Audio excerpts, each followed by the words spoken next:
불설장하함경 제1권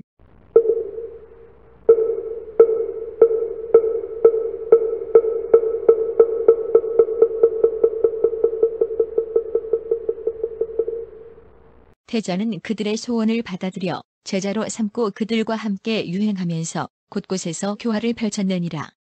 이 마을에서 저 마을로 이 나라에서 저 나라로 이르는 곳마다 사람들은 그를 공경하여 네 가지 일로 공경하지 않는 이가 없었다. 보살은 생각했다. 나는 대중들과 함께 여러 나라를 돌아다녔다. 그러나 그런 번거로운 일은 내가 좋아하는 것이 아니다. 나는 언제 이 곤중을 떠나 한적한 곳에서 참토를 구할 수 있을까? 얼마 되지 않아 보살은 소원이 이루어져 한적한 곳에서 오로지 수도에 정진하게 되었느니라. 그는 또 이렇게 생각했다. 중생들은 참으로 불쌍하다. 항상 어둠 속에 있으면서 몸은 언제나 위태롭고 약하며 남이 있고 늙음이 있고 병들미 있고 죽음이 있어 모든 고통이 모여 쌓인다.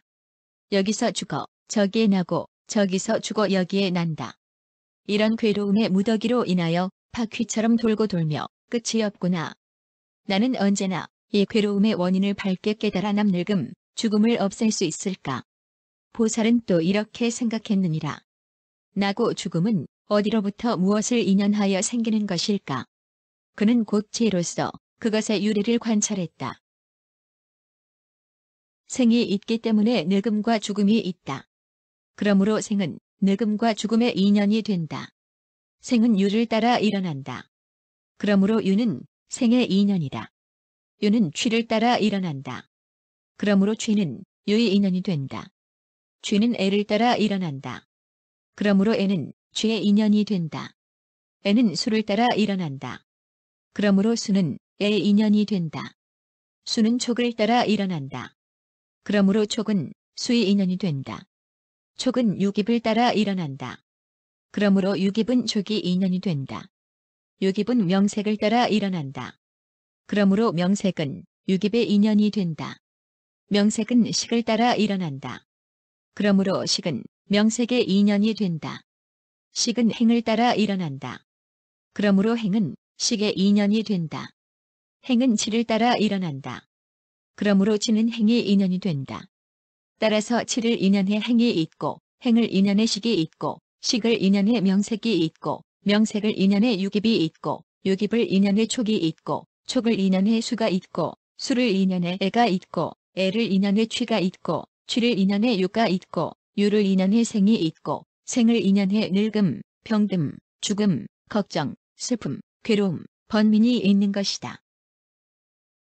이 괴로움의 무더기는 생을 인연해 있으니 이것이 괴로움의 발생 과정이다. 보살이 괴로움의 발생 과정을 깊이 생각했을 때 즉가 생기고 안목이 생기고 깨달음이 생기고 밝음이 생기고 통이 생기고 해가 생기고 증이 생겼느니라. 그때의 보살은 또 깊이 생각했다. 무엇이 없어야 늙음도 죽음도 없어지고 무엇이 멸해야 늙음도 죽음도 멸할까? 보살은 곧 지혜로서 그것의 유래를 관찰했다. 생이 없으면 늙음과 죽음이 없고 생이 멸하면 늙음과 죽음이 멸한다. 유가 없으면 생이 없고 유가 멸하면 생이 멸한다. 취가 없으면 유도 없고 취가 멸하면 유도 멸한다. 애가 없으면 취가 없고 애가 멸하면 취도 멸한다. 수가 없으면 애도 없고 수가 멸하면 애도 멸한다. 촉이 없으면 수도 없고 촉이 멸하면 수도 멸한다. 유깁이 없으면 촉도 없고 유깁이 멸하면 촉도 멸한다. 명색이 없으면 유깁도 없고 명색이 멸하면 유깁도 멸한다. 식이 없으면 명색도 없고 식이 멸하면 명색도 멸한다. 행이 없으면 식도 없고 행이 멸하면 식도 멸한다. 치가 없으면 행도 없고 치가 멸하면 행도 멸한다. 따라서 치가 멸하기 때문에 행이 멸하고 행이 멸하기 때문에 식이 멸하고 식이 멸하기 때문에 명색이 멸하고 명색이 멸하기 때문에 유깁이 멸하고 유깁이 멸하기 때문에 촉이 멸하고 촉이 멸하기 때문에 수가 멸하고 수가 멸하기 때문에 애가 멸하고 애가 멸하기 때문에 쥐가 멸하고 쥐가 멸하기 때문에 유가 멸하고 유가 멸하기 때문에 생이 멸하고 생이 멸하기 때문에 늙음과 죽음과 걱정과 슬픔과 괴로움과 번민이 멸한다. 보살이 이렇게 괴로움의 음이 멸하는 과정을 깊이 생각했을 때 지가 생기고 안목이 생기고 깨달음이 생기고 밝음이 생기고 통이 생기고 해가 생기고 증이 생겼느니라. 그때 보살은 이렇게 역순으로 12년을 관찰하고 그것을 있는 그대로 알고 있는 그대로 보았다. 그래서 곧 그 자리에서 안육다라 삼맥삼보리를 이루었느니라. 부처님께서 기송으로 말씀하셨다. 이 말을 대중에게 이르노니 너희들은 마땅히 잘 들어라. 일찍이 들어보지 못했던 법을 먼 옛날 보살은 관찰했다네. 늙음과 죽음은 무엇을 인연하고 무엇으로 말미암아 있는 것일까? 이렇게 바르게 관찰해보고 나서 생으로 말미암아 있는 줄 알았네. 생은 본래 무엇을 인연하고 무엇으로 말미암아 있는 것일까? 이렇게 깊이 생각해보고 나서 생은 유에서 일어남을 알아내. 그것에 집착하고 그것을 주에 엎치락 뒤치락 유만 더욱 늘어나네. 그러므로 열에는 이렇게 말하나니 쥐는 곧 유의 인연이 된다. 갖가지 더러운 오물의 무더기에 바람 불면 악한 냄새 퍼지듯이 쥐의 원인도 마찬가지로 애로 말미암아 널리 퍼진다네. 애는 수로 말미암아 생기나니 괴로움을 일으키는 그물의 근본, 물들고 집착하는 인연으로서 괴로움과 즐거움에 서로 호응한다네. 수는 본래 무엇을 인연하고 무엇으로 말미암아 수가 있는 것일까? 이와 같이 깊이 생각해보고 나서 수는 촉에서 생김을 알아내. 촉은 본래 무엇을 인연하고 무엇으로 말미암아 촉이 있는 것일까? 이와 같이 깊이 생각해보고 나서 촉은 유깁에서 생김을 알아내. 유깁은 본래 무엇을 인연하고 무엇으로 말미암아 유깁이 있는 것일까? 이와 같이 깊이 생각해보고 나서 유깁은 명색에서 생김을 알아내. 명색은 본래 무엇을 인연하고 무엇으로 말미암아 명색이 있는 것일까? 이와 같이 깊이 생각해보고 나서 명색은 식에서 생김을 알아내. 식은 본래 무엇을 인연하고 무엇으로 말미암아 식이 있는 것일까? 이와 같이 깊이 생각해보고 나서 식은 행에서 생김을 알아내. 행은 본래 무엇을 인연하고 무엇으로 말미암아 행이 있는 것일까? 이와 같이 깊이 생각해보고 나서 행은 지에서 생김을 알아내. 이와 같은 인연을 실이인이라 이름하네. 지혜의 방편으로 그것을 관찰하면 능히 인연의 불이 볼 수 있으리. 괴로움은 성현들이 지은 것도 아니요 아무런 인연 없이 있는 것도 아니니 그러므로 생멸 변화하는 이 괴로움을 지혜로운 사람은 끊어 없애느니라. 만일 무명이 멸에 다하면 그때는 곧 행이 없어질 것이요 만일 또 행이 멸에 다하면 그때는 곧 식도 없어질 것이다. 만일 식이 아주 멸에 다하면 명색도 또한 없어질 것이요 명색이 이미 멸에 다하면 유깁도 또한 없어질 것이다. 만일 유깁이 아주 멸하면 축도 또한 없어질 것이요 만일 촉이 아주 멸에 다하면 수도 또한 없어질 것이다. 만일 수가 아주 멸에 다하면 애도 또한 없어질 것이요 만일 애가 아주 멸에 다하면 쥐도 또한 없어질 것이다. 만일 쥐가 아주 멸에 다하면 유도 또한 없어질 것이요 만일 유가 아주 멸에 다하면 생도 또한 없어질 것이다. 만일 생이 아주 멸에 다하면 늙고 병드는 괴로움의 무더기도 없어져서 일체의 괴로움이 다할 것이니 지혜로운 사람의 설명이니라. 12연기는 깊고 또 깊어 보기도 어렵고 알기도 어렵네. 오직 부처님만이 잘 아시나니 이것이 있고 없어지는 인연에 대해 만일 능히 스스로 관찰하면 모든 입이 없는 것이니 깊이 인연을 살펴보는 사람은 따로 스승을 찾을 것 없으리. 능히 음계 입에 대하여 탐욕을 떠나 물들지 않는 자 온갖 보시를 받을 만하고 시주의 은혜를 깨끗이 갚으리. 만일 네 가지 변제 얻고 흔들림 없는 깨달음을 얻는다면 능히 모든 결박을 풀고 번뇌를 끊어 방탕하지 않으리. 색수상행식은 마치 썩고 낡은 술에 같으니 이 법을 자세히 새겨보면 곧 등정각을 이루리라. 마치 새가 허공을 날며 바람 따라 동서로 논이는 것처럼 보살이 모든 번뇌 끊어 없애기 가벼운 옷바람에 나붓기듯 한다네. 비바시 부처님은 한적한 곳에서 모든 법을 자세히 관찰하였네. 늙음과 죽음은 무엇을 인연해 있고 또 무엇으로 하여 없어지는가? 그분 이렇게 관찰해보고 나서 맑고 깨끗한 지혜 생겨 늙음과 죽음은 생을 인연해 있고 생이 멸하면 늙음과 죽음도 멸함을 깨달았네. 비바시 부처님께서는 처음으로 도를 이루셨을 때 두 가지 관법을 많이 닦으셨으니 하나는 아는 관이요 다른 하나는 줄리관이었느니라. 부처님께서 기송으로 말씀하셨다. 짝할이 없는 열애께서는 두 가지 관법을 닦으셨으니 아는 관과 줄리관을 닦으시어 선인께서 저 언덕에 건너가셨네. 그 마음은 자유를 얻어 모든 번뇌를 끊어 없애고 산 위에 올라가 사방을 살피니 그러므로 비바시라 이름하였네. 큰 지혜의 광명이 어둠을 없애 자신을 거울에 비추어 보는 것 같네. 세상을 위해 걱정 번민 없애주고 남 늙음, 죽음의 괴로움도 가셔주었네.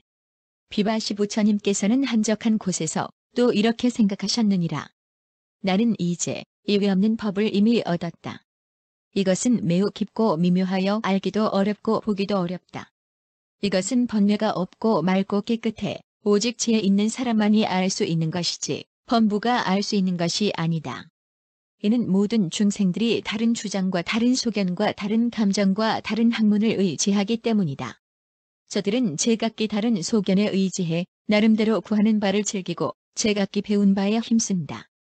그러므로 이 매우 깊은 인연의 법을 이해하지 못한다. 그러니 애욕이 끊어진 열반은 더더욱 알지 못할 것이다. 내가 저들을 위해 법을 설명해도 저들은 반드시 이해하지 못하고 도리어 혼란스러워할 것이다. 이렇게 생각하고는 입을 다물고 설법하지 않으려 하셨느니라. 그때의 범천왕이 비바시 부처님의 이런 생각을 알고 곧 이렇게 생각했느니라. 이 세상은 곧 망하겠구나. 참으로 가엾은 일이다. 비바시 부처님께서 그 깊고 미묘한 법을 알면서도 설법하시려 하지 않는구나.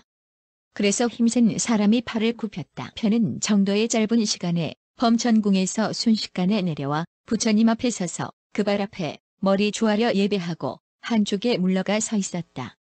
그때 범천왕은 오른 무릎을 꿇고 손을 모아 합장하고 부처님께 아뢰었느니라. 원컨대 세존이시여 때를 보아 법을 베푸소서. 지금 이 중생들은 업장이 얇고 모든 감각기관이 영리하며 공경하는 마음이 있어 교하기 쉽습니다.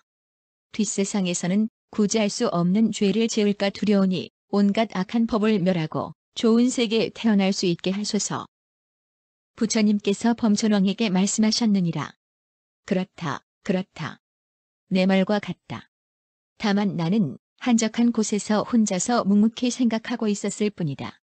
내가 얻은 바른 법은 매우 깊고 미묘하다. 내가 비록 저들을 위하여 설명하더라도 저들은 분명 이해하지 못하고 도리어 혼란스러워할 것이다. 그래서 나는 차라리 잠자코 있으며 설법하지 않으려고 한 것이다. 나는 무수한 아승기겁 이전부터 게으르지 않고 부지런히 노력하여 위없는 행을 닦아 오늘에야 비로소 이 얻기 어려운 법을 얻었다. 비록 내가 음욕과 성냄과 어리석음에 빠져있는 저 중생들을 위해 설법한다 하더라도 그들은 반드시 내 말을 실행하지 못하고 부질없이 수고롭기만 할 것이다. 이 법은 미묘하여 세상의 일들과 서로 반대되는 만큼 탐욕에 물들고 어리석음에 덮인 중생들이 믿고 이해하지 못할 것이다. 범왕이여, 나는 이렇게 생각했기 때문에 차라리 입을 다물고 설법하지 않으려고 한 것이다. 그때 범천왕은 세 차례에 걸쳐 더욱 간절히 설법하실 것을 정했느니라. 세존이시여, 만일 세존께서 설법하시지 않는다면 이 세상은 곧 망할 것입니다. 그것은 참으로 가엾은 일입니다. 원컨대 세존께서는 지금 곧 널리 법을 펴시어져 중생들로 하여금 악한 세계에 떨어지지 않게 하소서. 그때 부처님께서 세 차례에 걸친 범왕의 간절한 청을 듣고 곧 부처의 눈으로서 세계를 두루 관찰해 보았느니라. 중생들 가운데는 더러움이 많은 자도 있고 적은 자도 있으며 근성이 영리한 자도 있고 미련한 자도 있으며 가르치기에 어려운 자도 있고 쉬운 자도 있음을 보았다. 쉽게 가르침을 받는 자는 후세에 받게 될 죄의 과보를 두려워하여 능히 악한 법을 끊어 좋은 세계에 태어날 수 있을 것 같았다. 그것은 마치 우발라꽃, 발도마꽃, 구물두, 분타리꽃이 진흙에서 나오기는 했지만 아직 물속에 있는 것 혹은 이미 나와 물과 수평을 이룬 것 혹은 물 위까지 올라오기는 하였지만 아직 피지 못한 것 등의 차이가 있긴 하나 그것들은 다 물에 더럽혀지지 않고 쉽게 피어날 수 있는 것과 같았다.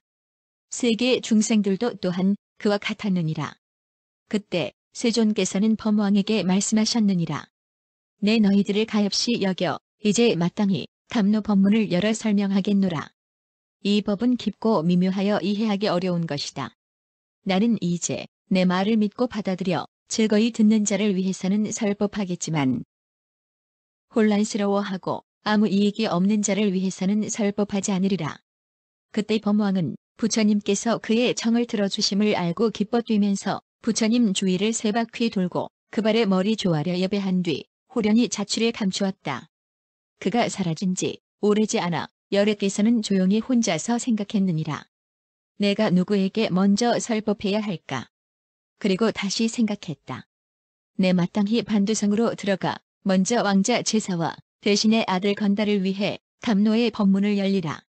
그때 세존께서는 마치 힘센 사람이 팔을 굽혔다. 별 정도의 짧은 시간에 돌을 이룬 나무 밑에서 사라져 반두성에 있는 노교원에 이르러 자리를 펴고 앉으셨느니라.